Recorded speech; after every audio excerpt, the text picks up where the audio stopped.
Oke, untuk saudara-saudara saya yang ada di Muara, Tapanuli Utara, mohon doa dan dukungannya supaya nanti persiapan saya bagus, bisa membawa sabuk flyweight ke Tapanuli Utara, dan kemenangan ini nanti akan saya persembahkan untuk seluruh masyarakat di Tapanuli Utara dan kepada Bapak Bupati Nixon Nababan. One Prep MMA Podcast. Check. Halo Sobat One Pride MMA, kembali lagi di One Pride MMA Podcast. Kalau kemarin kita udah ngobrol-ngobrol dengan Angel, kita udah ngobrol juga dengan beberapa narasumber yang kece. Kali ini juga kita kehadiran narasumber yang gak kalah gokil dari narasumber yang kemarin. Ya siapa lagi yang pernah kontroversi dengan Suwardi si becak labu, dan inilah dia, The Teacher, Jeremia Siregar. Horas bang. Horas Prayogo. Prayogi. Oh, Prayogi.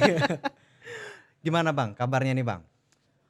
Puji Tuhan untuk saat ini sangat luar biasa, sehat, semuanya aman dan lancar. Kemarin habis menang lawan Agus Setiabudi. Agus. Gimana rasanya? Bersyukur banget ya, kemarin itu pertandingan kita persiapannya maksimal. Teknik serangan kita udah baca semua, cara dia bermain, bagaimana cara dia bertanding, kita baca semua tuh, kita pelajari, kita tentukan nih teknik apa yang harus kita lakukan sama dia. Semua game plan berjalan dengan lancar. Itu sesuai game plan. Tapi kemarin sempat itu game plan kita kalau dari ronde pertama tuh udah benar-benar pas tuh, fight semuanya standing fight. Tapi emang dari awal dia nggak bisa take down kan, malah dia yang jatuh naik down. Saya tendang jatuh, mendapat leher ya. Dia gak jaga kaki saya tuh pas lagi grappling di bawah. Okay. Posisinya dia gak out posisi dia. Kemarin juga sempat ini kan, sempat kaki ya, sempat di apa itu namanya kalau di MMA namanya istilahnya sampai di putar. Udah hampir dapat apa itu kemarin? Leg lock, hampir dapat leg lock itu kemarin. Sempat nyaris dua kaki lagi kena.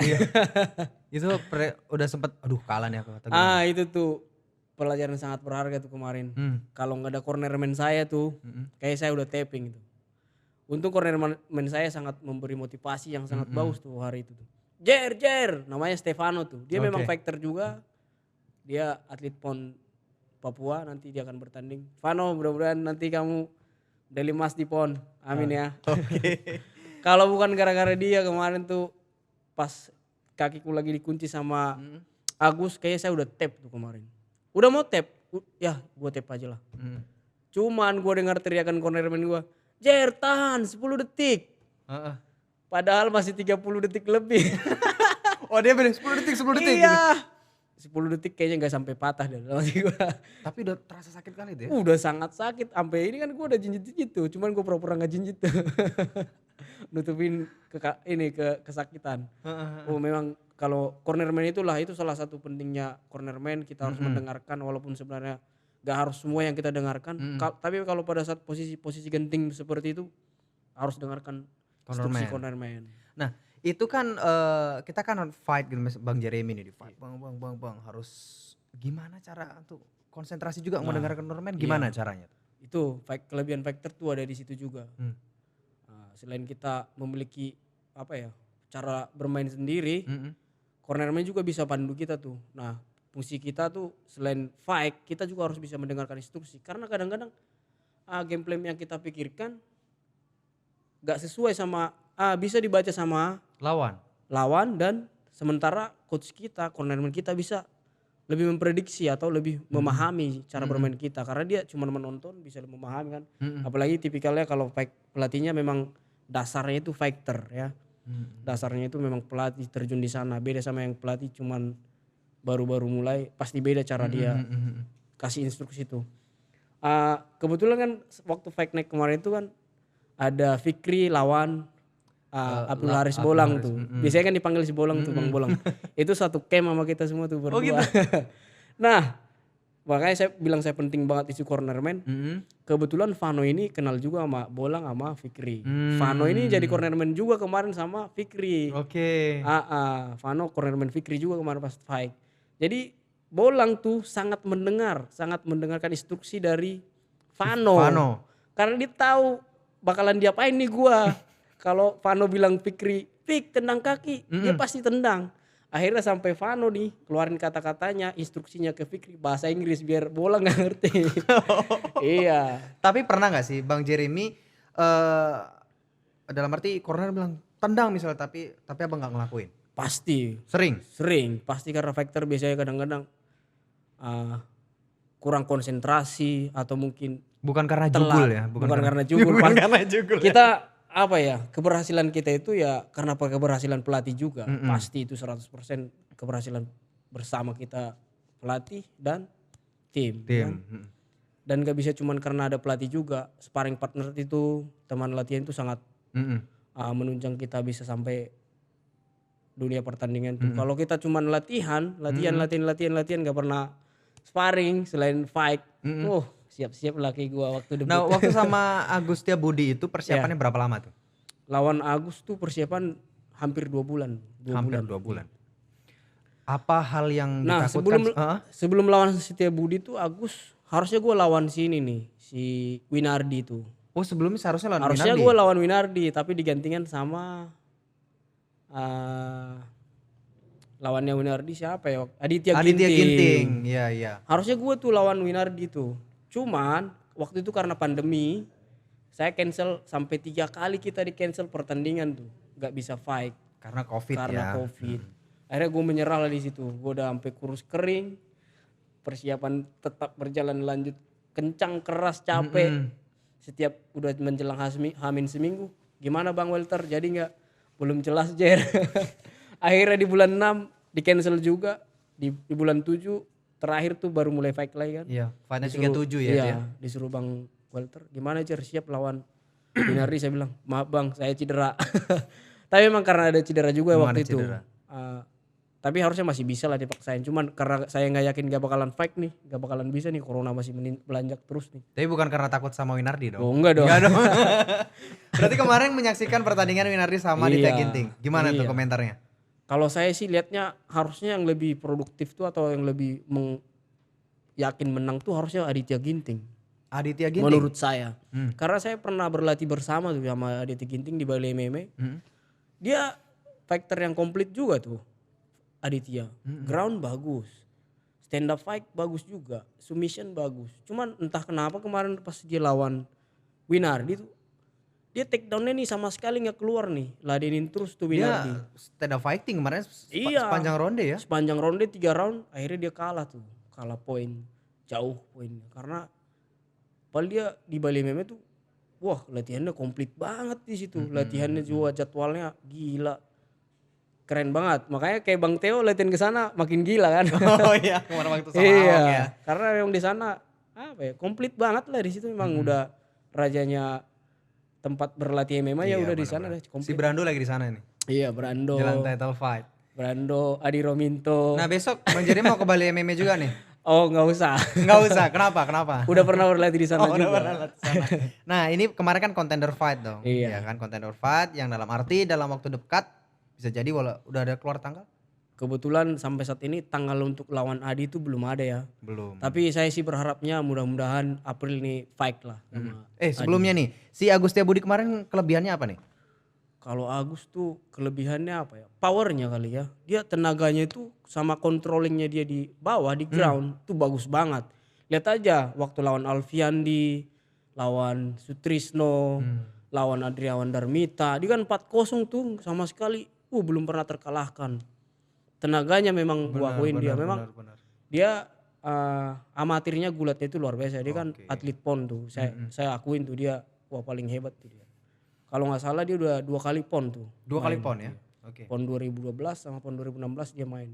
Oke, tadi di PON gitu ya. Iya, PON gulat. Nah, kemarin berarti kan ini contender fight. Iya. Dalam arti title fight. Iya dong.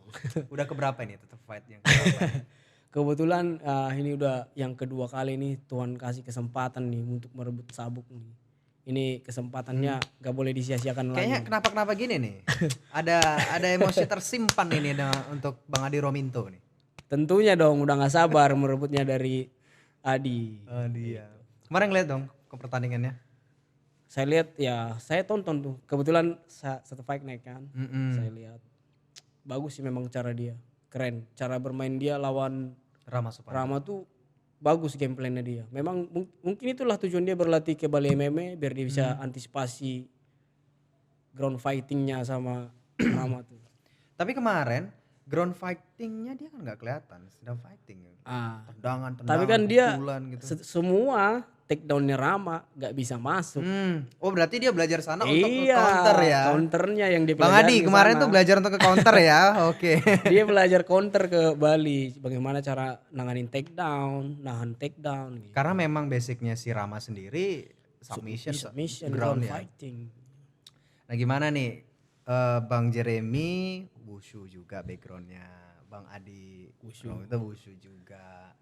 Mau bermain atas atau bermain bawah nih? Kalau kita kali ini gameplaynya kita ikutin maunya Adi Rominto gimana. Oke. Dia mau main atas hajar, main ground apalagi. Tapi ada nggak sih ketakutan? Takut pasti semua takut, bukan takut ngelihat Adi Romintonya. Kalau semua fighter kayaknya wajar kalau ketakutan untuk gagal, pasti. Saya pasti takut untuk gagal lagi nih. Tapi takut untuk ngelawannya nggak ada takut. Nah ngomong-ngomong Adi Rominto ini mungkin udah lihat dong rekor pertandingannya. Kan dia udah lama kan ya. Bagus. Nah perlu juga Abang Yogi tahu nih. Dulu sebelum aku main One Pride tuh dia udah main. Gue pernah dulu minta foto sama dia orang nih karena saking batunya nih orang. Oh pernah minta foto sama? Ada buktinya. Gue sampai minta Bang Adi foto dong gue bilang. Itu belum jadi fighter ya? Gue belum main One Pride itu, masih jadi penonton, masih mengidolakan dia. Terus itu kan, aduh keren juga ya Adi Rominto dalam hati gue kan. Pas ketemu tuh keluar dia habis fight, gue minta foto tuh sama dia. Gue keren, soalnya cara mainnya dia bagus batu ya. Waktu itu lihat pertandingan dia lawan siapa waktu itu? Siapa ya lawan dia? Lupa. Pokoknya waktu itu lawannya dia patah kaki dia tuh. Ferdin kayaknya. Ferdin kalau nggak salah. Ferdin kalau salah. Iya. Pokoknya lawan dia waktu itu cedera dia buat. Padahal dia yang ditendang. Gila juga iya, orang. tulang rusuk loh kalau gitu. Gue belum tanding itu waktu. Sebelum itu dah kayaknya dah. Sebelum itu? Sebelum itu. Dia lawan siapa ya sebelum Ferdin tuh? Ya oke lah. Iya. Itu gimana? Kan mau minta foto, berhasil foto sama dia? Berhasil. Kita foto bareng tuh. Gue masih pakai baju ya biasa aja, dia udah pakai celana One Pride, main di One Pride, kalungin medali. Wah itu salah satu motivasi juga waktu itu sama gua. Gimana rasanya itu dulu idola Bang Jeremy minta foto bareng, akhirnya sekarang akan title fight perebutan sabuk di One Pride. Ya walaupun idola kita ya apapun yang terjadi kan tetap harus kita lawan. Yang penting sportif itu aja. Banyak juga kayaknya yang udah kejadiannya seperti itu deh. Contohnya ya memang bukan di dunia memang yang saya tahu dulu tuh siapa yang idolain Ronaldo ya, pemainnya PSG itu. Dulu dia mengidolain Ronaldo, main lawan Ronaldo. Ya kita harus bisa bersaing juga sama idola kita gitu. Sejauh ini udah ada panas-panasan belum nih sama Bang Adi? Kalau untuk sama Bang Adi sama sekali sih kita kebetulan sama-sama tetanggaan juga, Toba Samosir sama Tapanuli Utara tuh. Halak kita lagi. Aduh, kebanyakan fans tuh fansnya dia yang mendukung saya di Facebook sama dia mah. Saya baca-baca komen. Udah hajar, kalau orang Batak bilangnya sabur sude. Ribak bilang. Aduh. Ya memang pasti tentunya kita di fight tuh di oktagon kita selalu sportif. Di luar juga harus sportif itu sih. Pernah komunikasi terakhir sama Bang Adi gak? Habis fight. Habis fight masih komunikasi tuh? Habis fight langsung komunikasi kan. Congratulations bro, dapat sabuk nih. Next kita yang akan bertanding bilang. Ya Le, semangat juga buat kamu. Ntar kita ketemu nih. Kayaknya kalian adem-adem aja kelihatan nanti. Adem aja. Ya tapi pasti nanti panas-panas juga kalau udah wake in. Seberapa yakin Bang Jeremy yang bisa ngerebut sabuk itu? Untuk yakinnya saya yakin 80 lah. 80% saya yakin bisa ngalahin dia. 80%? 20%-nya ketakutan dong berarti? 20%-nya gagal. Kenapa kok ada prediksi 20% gagal? Pasti ada kan saatnya kita ngeblank tiba-tiba game plan gak sesuai, salah instruksi. Pasti ada. Hal yang ditakutkan dari seorang Adi pasti ada dong. Apa? Yang saya takutkan kalau dari dia ya tentunya pukulannya. Dia juga kan pukulannya membabi buta tuh. Gila Dia juga tahan tuh. banting kan? Iya, udah gitu. Lawan si Iwan dulu kan. Udah gitu tahan banting. Cuman gue udah lihat pertandingan dia tuh beberapa kali kalah tuh lawan Sutrisno, lawan yang viral dulu siapa tuh? Yang barusan? Si Ferdin. Enggak, Patah kaki. yang dia kalah, yang Adi kalah lawan yang triangle choke. Yang dia ngebanting Adi tapi Iwan Hermawan. Itu dibanting berapa kali ya? Iya, sampai viral tuh ke seluruh dunia tuh. Iya sampai media internasional loh itu. Mungkin ya itulah contoh-contoh pertandingan yang harus gua pelajari bagaimana cara menaklukkan Adi Rominto.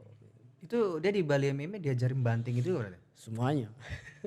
Dibanting juga fighternya? Semuanya. Latihan dibanting. Semuanya. Kan sama-sama fighter juga yang ngeliatin di sana. Apa uniknya dari Bali MMA? Kalau kan Abang udah pernah ngerasain ya di sana. Uniknya ya programnya jelas.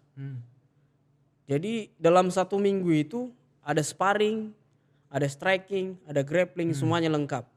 Itu yang bikin di sana tuh camp yang paling komplit. Ini nanti misalnya di Rominto ke sana, ke Bali MMA gitu ya kan? Iya. Abang gak ke sana juga nih? Gak usah, kita di lokal juga bisa bersaing di daerah sendiri. Tapi memang udah pernah pelajari sana dan tinggal kembangin ya? Itu. Karena kebetulan dia ke sana kan karena mungkin cuman lihat ground fightingnya aja mungkin. Kalau untuk striking dia udah bagus. Dia ke Bali MMA cuman belajar ground fightingnya aja. Nah kalau Abang sendiri awalnya dari kebetulan aku kan dasarnya amatirnya gulat kan. Jadi kalau untuk ground fighting sebenarnya bisa lah dikit-dikit. Dulu lawan Sutrisno itu juga viral gak sih Bang? Viral. Lompat bung, dush. Itu gimana tuh? Waktu lawan Suwardi sangat saya sayangkan juga sih. Aku terlalu terburu-buru tuh. Satu karena udah nggak fokus juga karena yang viral tuh yang kontroversi. Iya kontroversi dengan Suwardi. Kemudian aku terlalu nafsu tuh. Jadi pas sudah kejadian itu gue terlalu nafsu. Sebenarnya itu sangat gampang counter setelah gue tonton lagi ya. Ya ampun gue ternyata cuman gini doang tuh lepas tuh kuncian. Cuman ya tahu sendiri gue ketemu sama kingnya flyweight. Ya siapa yang gak nervous kalau udah ketemu sama juaranya yang submission. Gue juga akuin dia memang ahlinya di sana. Cuman gue terlalu panik. Sebenarnya pas lagi di pegangan begini nih sama dia kontrol, gue bisa uppercut atau nih dia bisa jatuh. Tapi gak pikirkan waktu itu gak apa? Terpikirkan karena udah panik. Aduh awas tanganku ini gitu. Iya. Aduh nempel nih. Padahal sebenarnya dia jatuh gue berdiri dia gak bakalan bisa ngapa-ngapain. Ya itulah kadang-kadang momen-momen kita lost control. Nah itulah pentingnya tadi ada cornerman. Gue kurang kedengar tuh instruksi cornerman gue waktu itu. Padahal mereka pasti kasih instruksi tuh. Padahal gue tinggal uppercut atau nih bisa jatuh tuh. Lepas. Cuman gue panik. Udah terjadilah. Tap out. Nah kemudian lawan Suwardi masih terobsesi gak? Masih ngadapin dia? Ingin ngalahin dia? Pasti dong. Saya masih penasaran. Apa yang buat penasaran Bang Jerry ini? Karena saya lihat pukulan tendangan saya tuh tinggal sedikit lagi aja. Kena dia TKO dia itu pasti. Pasti ya? Pasti. Kalau misalnya prediksi misalnya rematch sama Suwardi. Prediksi akan ngabisin Suwardi di ronde keberapa? Paling sih ronde kedua harus bisa nih. Ronde kedua? Iya. Tapi Suwardi itu kan sampai 5 round juga sanggup dia. Iya. Gimana? Karena dia gue lihat selama ini lawan dia yang striking yang biasa-biasa aja, belum ketemu yang tendangannya membabi buta kayak saya sama Adi Rominto. Oh memang belum pernah dia ya? Belum pernah. Lawan dia yang stand up fightingnya lumayan gila, baru pernah ada Rudy Agustian. Dan itu yang pernah mengalahkan dia. Iya, dulu sistemnya juga curi poin kan waktu mengalahkan si Rudy yang menang itu ya? Iya, itu menang poin. Dan kalau disuruh milih, lebih ingin mengalahkan Adi Rominto atau Suwardi? Jelas Adi Rominto dong. Kan Jelas Adi lagi Rominto. pegang sabuk. Suwardi kan sabuk. udah enggak. Enggak terobsesi sekali loh. Enggak terobsesi lah. Pilihan nomor 2? Pilihan nomor 2. Saya pengen lawan Winardi nih. Saya pernah lawan dia. Pernah lawan Winardi? Pernah kalah sama Winardi event kickboxing. Oh di luar One Pride ya? Iya. Dan itu ingin...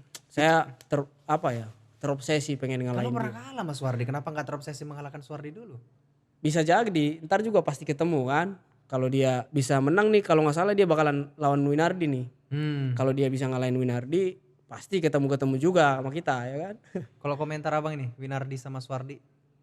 Saya sih kayaknya kalau Winardinya latihan ground bagus, counternya bagus, habis Suwardi. Habis Suwardi. Pukulannya sama tendangan Winardi itu bagus. Saya udah pernah tendang juga sama dia. Bagus. Stand up fightingnya Winardi itu bagus. Kalau dia bisa antisipasi counter takedownnya Suwardi, dia bisa menang. Yakin, saya yakin. Karena strikingnya bagus banget. Susahnya dari Suwardi apa sih sebenarnya? Susahnya dia memang sangat ahli tuh di bagian kunci mengunci tuh, submission memang saya Dia akuin. juga jago tukang menukang di rumah. Seriusan Iya, dia kemarin. emang dia ayah yang hebat, gua akuin. Walaupun kemarin kita kontroversi, gua tetap idola sama dia. Gua tetap ya, walaupun kemarin berantem udahlah lupain aja. Itu ya namanya sebuah fight, wajar kalau kita ada protes. Kita protes bukan untuk supaya protes ini pertandingan salah, ini harus diberhentikan saja Remy yang menang. Enggak, kita protes supaya besok-besok gak terjadi lagi nih yang seperti ini nih. Tujuan pelatih saya waktu itu begitu, nggak ada untuk membuat kontroversi, untuk membuat kegaduhan, nggak ada. Kita fighter yang damai. Setelah itu komunikasi lah ya. Ya saya sama Suwardi masih kontek-kontekan sampai sekarang. Sempat adakan pertemuan khusus kah waktu itu setelah itu bang? Oh iya, harusnya waktu itu kita mau diundang ke TV One untuk didamaikan. Cuman kebetulan waktu itu Suwardi lagi ada urusan jadi cancel, nggak jadi. Tapi masih ada ini utangnya Suwardi sama saya nih. Apa itu? Apa itu? Jadi sebenarnya kita itu gini banget sebelum fight. Jadi di belakang oktagon tuh saya sama Suwardi tuh udah janjian menang atau kalah lo harus kasih baju ini sama gua, udah gua bilang gitu. Baju si Suwardi? Iya, sampai sekarang belum dikasih tuh sama dia tuh. Bang Suwardi kasih baju lo yang kemarin ya. Ini mana janjimu? Walaupun kita kemarin itu ada kontroversi di mana, itu wajar, namanya sebuah pertandingan. Tapi jangan dibawa inilah, biasalah. Ngomongin kontroversi kayaknya kita minum dulu bang, biar makin lancar obrolan kita. Aduh, memang seru sih. Iya. Oke Sobat One Pride MMA, kita banyak sebenarnya pertanyaan-pertanyaan. Kalau Sobat One Pride MMA mau tanya-tanya di belakang, di bawah. Maksudnya di bawah komentar, silahkan tulis kolom komentar. Nanti akan kita sampaikan langsung ke Bang Jeremia Siregar.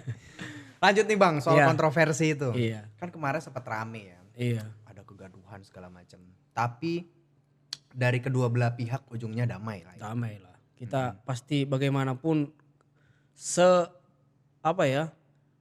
apapun masalah itu, serumit apapun kita harus bisa damai. Kita masih negara Indonesia itu terkenal negara yang sangat sopan santun ya. Ya jangan sampailah kita ikut-ikutan sama di luar sana yang memang bebas banget untuk berpendapat, yang mau bilang apa aja boleh. Jangan begitu. Kita masih negara ini nih. Adat istiadatnya itu sangat kental. Semuanya bisa dibicarakan baik-baik. Bicarakan baik-baik. Bang, kita ngobrol lagi tentang jelang title fight ini, persiapan udah gimana Bang? Walaupun belum dapat tanggal. Persiapan tetap sama kita, tiap hari tuh selalu ada latihan, setiap minggu tuh pasti ada sparring, ada latihan fisik. Cuman karena kita belum dapat tanggalnya nih, latihannya masih slow, masih sama seperti secukupnya. Kalau nanti sudah dapat pastinya akan lebih gila lagi latihan kita tuh. Oke, lanjut kita ngomongin mengenai Bang Jeremia ini kan di sini perantau ya. Iya. Perantau udah berapa lama Bang? Udah 10 tahun. 10 tahun di Jakarta ya? 10 tahun. Seru ya merantau? Iya. Aduh merantau tuh. Kayaknya orang Batak itu kalau gak merantau gak puas gak sih? Kayak bukan apa ya. Ya sampai ada lagunya tuh, kambing di kampung sendiri. Oh anak Medan. Anak Medan. Banteng di perantauan. Tapi senang ya Bang? Di perantauan ini Tanah Senang lah. Semua apa yang saya impikan, apa yang cita-citakan semuanya dapatnya dari perantauan. Nah komunikasi dengan keluarga gimana Bang? Kalau misalnya ini kan COVID juga, iya. Pulang gak kemarin? Kebetulan kemarin takut juga untuk pulang ya. Takutnya kita kenapa-napa dari sini, kita kan takutnya kita gak gejala, gak kenapa-napa. Kita pulang orang tua yang sakit. Jadi kemarin menahan diri lah untuk gak pulang dulu. Gimana? Kok ngobrol ke sana? Kalau untuk orang tua komunikasi lancar. Paling sama ini sih fans-fans yang di sana, pendukung-pendukung kita, teman-teman yang di sana semua. pulang dong, bilang. Nah kemarin kan sempat penayangan dari pertandingan Bang Jeremy kan masih Iya. ditunda tuh karena Iya. memang ada ya hal breaking segala Iya. macam. Itu gimana itu fans itu untuk nge-counternya? Kemarin tuh ya kita harus bisa cari ini ya solusi juga. Ya mau cari solusinya dalam arti kemarin saya bilang aja. Kemarin kita sebenarnya udah tetap fight berjalan. Cuman karena ada insiden pesawat jatuh lagi keadaan berduka. Kita nggak mungkin juga tayangannya yang pukul-pukulan. Kita harus menghargai kecelakaan juga harus ikut berduka cita ya. Jadi saya bilang aja begitu. Kemarin kita tetap fight, cuman nggak tayang. Jadi nanti tayang loh, sabar aja ya. Grup itu rame dong ya. Rame banget, wah pada kacau lah ya. Kemarin kata Abang kan kita sempat komunikasi tuh ya WhatsApp. Katanya, Koni Iya, sudah datang nih. betul tuh sampai ketua KONI kita tuh udah bersiap nih. Udah di lokasi, Udah di lokasi. Untungnya di penayangan yang kedua jadi datang. Ketua KONI datang lagi. Sempat nggak mau datang atau gimana emang? Kebetulan ketua KONI kita masih muda jadi dia jiwanya asik lah. Masih asik ya. Kalau latihan sering datang tiba-tiba atau gimana? Kalau ketua KONI kayaknya setiap hari ada kebetulan camp kita sama kantor KONI tuh bersampingan. Jadi tiap hari dia ada di sana. Intip lah ini gimana nih atlet-atlet ini. Iya. Berarti tetap tadi ya lancar juga komunikasi dengan orang tua. Lancar. Pesan dari orang tua untuk anak. Abang anak Siapudan? Iya, Siakangan? masih anak inilah. Masih ada punya adik satu lagi. Masih ada banyak adik satu lagi. Dua lagi adik. Berapa bersaudara Bang? 7. 7. Iya. Banyak juga ya Bang. Laki-laki semua itu. Dan adik Abang juga fighter kan? Iya, adik saya fighter mainnya sama kayak One Pride juga tapi namanya One Championship tingkat internasional ya. Kelasnya? Dia kelas strawweight sama kayak saya. Kalau di One Pride tuh fly, di One Championship straw. Oke. Iya. Mereka beda 5 kilo. Kalian kalau ketemu dulu suka berantem aku yakin ini. Pastinya. Berantem ini loh. Beda berapa tahun yang ini Bang? Cuman tatap-tatapan aja bisa berantem kalau sama adik dulu. Bedanya sama dia 6 tahun. 6 tahun ya. Itu pas di bawah Bang sekali atau? Masih ada satu lagi baru dia. Oh. Rata-rata memang olahraga semua ya berarti? Iya, kebetulan kakak yang pertama tuh memang atlet juga. Adiknya bapak udah atau sering kalau di sini dibilangnya Om. Om, oke. Om tuh pelatih gulat di Ragunan, pelatih Menpora, gulat Menpora. Sampai sekarang. Oke, kayaknya emang keluarga olahraga semua nih. Sampai kuliah Kebetulan juga aja. jurusan olahraga kan? Iya. Jadi dulu jadi ini atlet amatir gulat dari tahun 2010 sampai selesai kuliah lah. Sampai selesai kuliah jadi atlet gulat. Sambil kuliah itu ada audisi tuh pertama dulu tuh di One Pride di Kelapa Gading. Gue ikut audisi tuh. Tahun berapa itu Bang? Tahun 2016 kalau 2016. 2016 atau 2015 ya. Gua nggak lolos tuh audisi pertama. Gua kena high kick, TKO. Masih ingat sama yang kayak gitu? Nah, itu tuh gua nggak inget banget tuh yang nendang gua tuh siapa ya? Ingin Abang cari tuh siapa kemarin high kick. Enggak sih, paling lu keren bro bisa bikin gua belajar lebih keras lagi. Itu season audisi pertama? Iya, audisi pertama gua nggak lolos tuh. Gua nggak sampai tahu tuh gua dapat grade apa tuh. Audisi kedua di Kuningan gua baru lolos tuh grade A tuh. Gua di Kuningan. Yang kedua lah lolos itu. Iya. Itu 2016. Baru fight di tahun 2017. Baru fight. Iya. Pertama kali Season lawan 3. pertama kali bertarung di oktagon tuh berasa seperti artis gak sih Bang? Gak seperti artis sih. Cuman ya ada lah dikit-dikitnya mungkin ya. Tapi euforianya itu sangat berbeda sama amatir. Main profesional itu. Satu, kamera di mana-mana.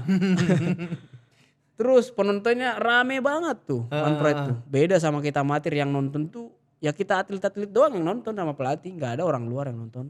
Faktor kita aja kemarin si Reza di kelas flight stroke kalau nggak salah dia tuh kurang lebih lah ya di factor. Dia sambil gini tuh rambutnya. Iya. Tahu di kamera depan begini. Iya. Abang gitu juga nggak kalau tanding? Kalau aku sih enggak lah. Mau masuk gitu, mau masuk oktagon. Udah ganteng belum? Gitu enggak? Enggak, kalau saya enggak begitu tuh pikirnya. Lawan pertama dulu sih Gali Tornado. Gali Tornado. Dia yang dulu membuat gua masih tetap termotivasi. Dulu debut gua tuh lawan Gali tuh nggak nyampe 30 detik. Nggak nyampe 30 Nggak nyampe detik. 30 detik. Menang itu. Kalah gua TKO. Gali masih ada tuh ya. Iya, Gali masih ada tuh. Berani gak Gali sini lo? Bang Gali nih. Gali, berani gak rematch? Mungkin sobat One Part MMA mau cocokkan siapa nih lawan yang cocok untuk Bang Jeremy Tapi silakan juga gua nih. terima kasih banget tuh sama Gali tuh. Mm-mm. Dia kasih gua pelajaran yang sangat berharga tuh. Mulai dari situ tuh gua gila. Ternyata baru segini kemampuan gua. Gua harus latihan lebih gila-gilaan lagi nih. Itu. Dari situ titik balik. Iya. Gila. Tapi semakin pede lah ya. Entrance, Iya. ketika entrance pede gak lo Bang? Wah, itu yang gua bilang. Main di One Pride itu sangat berbeda banget di amatir. Kamera di mana-mana, entrance-nya keren, layar di mana-mana. Seluruh mata tertuju kepadamu. Keren memang One Pride, apalagi makin kesini makin banyak konten-konten menarik tuh keren. Awal waktu muncul di One Pride, orang keluarga gimana responnya? Dulu malah nggak ada yang tahu. Loh, gak ada yang tahu? Dan saya memang awalnya tuh dilarang main kayak gini-gini nih, pukul-pukulan. Kan tapi kan udah digulat. Karena gulat itu beda banget sama MMA. Gulat itu nggak boleh mukul, nggak boleh nendang. Tapi itu olahraga paling berbisa juga, itu paling mematikan tuh gulat. Kalau abang mau tahu, tuh gulat, aduh, pokoknya bela diri paling gila lah menurut saya, paling mematikan. Kita emosi nggak boleh mukul, nggak boleh nendang, tapi kita dibanting-banting mulu, digulung-gulung. Nah, itu berarti nggak tahu orang tuanya nggak ngelihat pertama tanding. Taunya itu pas Dulu begitu kalah tuh, baru kasih tahu nanti mau tayang kayak gini nih. Siapa suruh main kayak gitu, kan nggak boleh. Dulu udah nggak dibolehin, mainnya udah fokus jadi guru aja sama gulat gitu. Cuman tekad dari hati tuh gue nih petarung. itu udah ngajar waktu itu ya. Iya udah. Gue nih bisa gue bisa. Gue niat gue gitu aja terus. Gue bisa.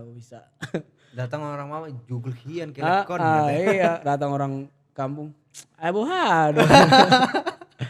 Ya itulah, gue tetap berusaha meyakinkan orang tua. Gue tetap berusaha meyakinkan keluarga. Bilang saya ini berlatih, bukan asal-asalan juga. Ya kedepannya saya akan memperbaiki diri. Ya kemudian fight kedua gue buktikan gue bisa menang. Apakah dorongan juga karena sebagai guru olahraga juga? Iya. Satu itu juga. Saya kan memang guru olahraga kan. Nah ini penting juga nih buat guru-guru olahraga di luar sana tuh. Karena banyak banget guru olahraga itu gak sesuai sama pribadinya. Nah Misal gimana nih? misalnya guru olahraga tapi buncit, disuruh nyuruh-nyuruh doang. Kamu lari tapi dia gak bisa lari. Kamu roll tapi dia gak bisa ngerol. Kamu kayang tapi dia gak bisa kayang. Jadi kalau menurut saya guru itu harus bisa mencontohkan dan dicontoh gitu. Jangan cuma nyuruh doang. Ya ingat aku jadi Bang waktu SD sampai SMP. Iya rata-rata sampai sekarang Pak begitu. kita belajar enggak gitu kan? Udah main bola sana. Iya. Gue sih berharapnya untuk guru-guru olahraga. Halo teman-teman saya guru-guru olahraga. Ya mungkin memang kalau faktor usia ya wajar lah.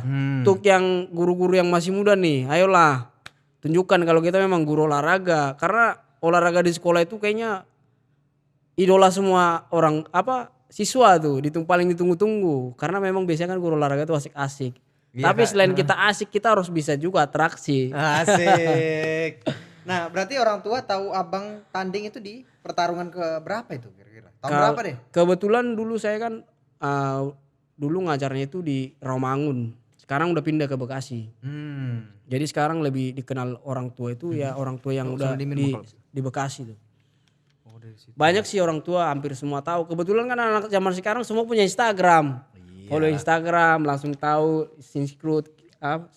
screenshot, kirim-kirimin ke teman-temannya. Akhirnya viral lah ketahuan. Mr. Jeremy ternyata tukang berantem. Padahal mereka tukang berantem gitu ya. Bilangnya begitu. Bukan, Mister bukan tukang berantem. Berantemnya di arena bukan di jalanan. Oh iya ya. Nah terus kalau orang mama tadi kan belum jawab tuh. Ketahuan bertarung di itu pernah nonton akhirnya? Akhirnya awalnya mereka gak berani nonton tuh. Kalau mama ya, orang tua tuh yang mama gak berani nonton tuh. Sampai sekarang? Kalau sekarang kayaknya katanya udah mulai berani ngintip-ngintip. Tapi kalau yang lain bapak Kalau mungkin. kebetulan bapak udah nggak ada ya. Oh, Kalau abang, kan ada abang di kampung, mereka semua dukung sih nonton. Kalau sekarang sih udah ya sudah, karena kamu memang latihannya bagus, ya kejar impianmu gue bilang gitu. Nah kan abang ini juga sebagai guru.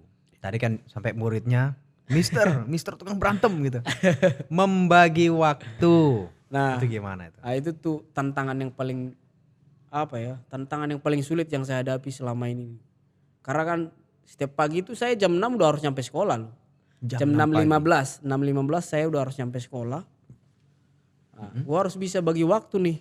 Latihan pagi, apalagi kalau udah dapat jadwal Hamin 2 bulan, gua harus bisa bagi waktu gua nih. Jam 6 kan gua udah harus nyampe sekolah. Jam 4.30 gua udah bangun. Jam 5 gua udah lari sampai jam 6. Itu setiap hari ya bang? Siap hari, orang-orang masih tidur, gue udah lari sendirian tuh di Sumarekon, gak ada orang yang lihat.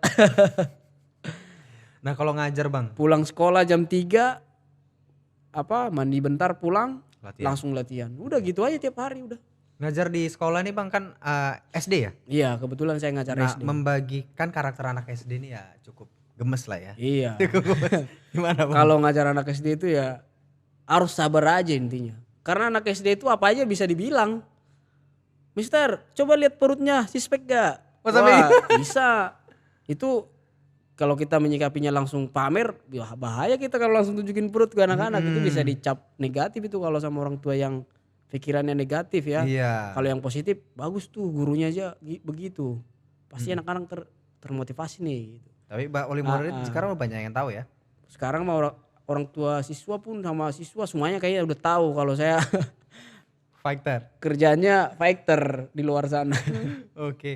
Nah untuk saat ini lancar ya bang aktivitas Untuk segala. Kebetulan karena pandemi ini semuanya dilakukan online ya. Saya ngajar online tuh sendiri depan laptop, anak-anak depan laptop masing-masing tuh. Gua olahraga sendiri, gua nggak tahu di mana orang. Ada yang mati kamera lah ini, ada yang cuman pakai background lah, nggak ada orang. Ya jadi guru ya harus banyak-banyak sabar sih intinya. Harus sabar lah. Oke kita mau nanya nih. Jodoh abang lebih suka Bang Jeremy sebagai fighter atau sebagai guru? Jodoh saya.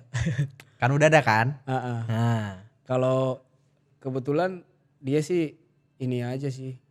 Pokoknya lakukan apa yang kamu mau lakukan. Tapi jangan sampai melanggar-langgar kesepakatan gitu doang. Apa kesepakatan kalian ini? Ya. Ada batasnya jadi fighter nih kayaknya. Iya. Misalnya udah nggak sanggup ya berhentilah, jangan dipaksa-paksain gitu. Ya dia sih dukung sampai saat ini untuk jadi guru dan fighter tuh kebetulan bisa sejalan ya karena memang di sekolah itu ngajarnya olahraga jadi sejalan lah kegiatan main MMA sama sekolah aman. Si kakak itu olahraga juga maksudnya background. Enggak, kebetulan dia enggak jauh dari kata olahraga. Guru juga mungkin? Bukan guru Bukan juga. guru juga. Nah apa namanya? Kalau misalnya ditanya nih Bang Jeremia, walaupun masih muda ya, Iya. dalam arti, pasti ada plan di mana Iya. stop jadi fighter. Iya. Ada Kalau saya maksimal usia 40 lah. masih lama bang, abang sekarang 10 tahun lagi lah. 27, 28. 28. Wah masih lama lah ya. Masih ya 10 tahun lagi lah ke Ingin depan. 3 belt, 3 sabuk ya. Ya puji Tuhan ya bertahan bisa rebut sabuk aja menurut saya itu udah capaian saya paling tinggi. Kalau saya dapat sabuk sekali aja itu udah menurut saya itu pencapaian saya paling tinggi itu. Selainnya mempertahankan itu udah bonus lah. 40 tahun berarti waktunya istirahat. Iya, waktunya istirahat, fokus sama anak dan istri. Asik. Nah ngomongin itu target nikah nih berarti. Kebetulan saya tahun depan mau menikah nih. Sobat One Pride MMA, Bang Jeremy kita doakan nih supaya dilancarkan segala urusan dan prosesnya.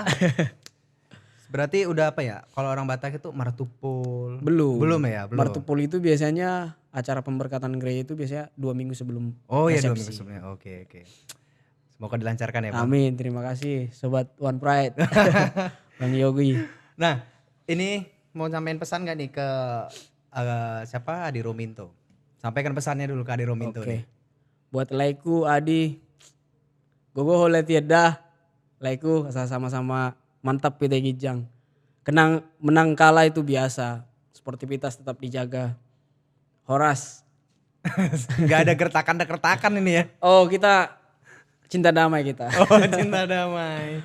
Oke, mungkin yang terakhir nih Bang, pesan untuk para sobat One Pride MMA yang nonton kita kali ini, ada pesan hal yang mau dibagikan? Mungkin Abang kan juga seorang petarung, kemudian guru. Mungkin boleh diceritakan Bang. Paling ini sih. Di luar sini kan lagi rame nih bahas bayaran nih. Nah, iya. Akhir-akhir ini kan komunitas fighter tuh banyak banget bahas tentang bayaran One Pride. Memang betul sih itu kecil. Tapi tergantung dari sudut pandang mana dulu kita melihatnya nih. Kalau menurut saya itu udah wajar, udah sangat cukup lah. Buat saya ya, buat yang lain mungkin beda. Kalau saya lebih ke bersyukur aja, walaupun cuman segitu, masih bersyukurlah ada wadahnya kita bisa ada kayak gini. Kalaupun ini nanti dinaikkan, pasti ada banyak juga yang kena pengurangan. Misalnya kru bisa jadi berkurang, atau yang tadinya kita tidur di hotel bisa jadi nggak dapat. Ya gitulah mungkin. Oke. Kalau saya sih intinya untuk bayaran One Pride masih ya bersyukur aja masih ada yang bisa mewadahi kita, itu aja sih kalau saya. Siap. Saya ya, kalau teman saya yang lain saya nggak tahu. Apapun itu tetap rezeki ya Bang. Iya, rezeki. Oke, Sobat One Pride MMA, itulah tadi obrolan kita dengan Bang Jeremia Siregar. Kalau Sobat One Pride punya banyak pertanyaan yang tadi belum saya tanyakan, silakan tulis di kolom komentar, nanti akan saya minta Bang Jeremia untuk menjawab pertanyaan-pertanyaan itu. Oke, saksikan obrolan saya dengan narasumber yang lainnya di One Pride MMA Podcast. See you, bye-bye.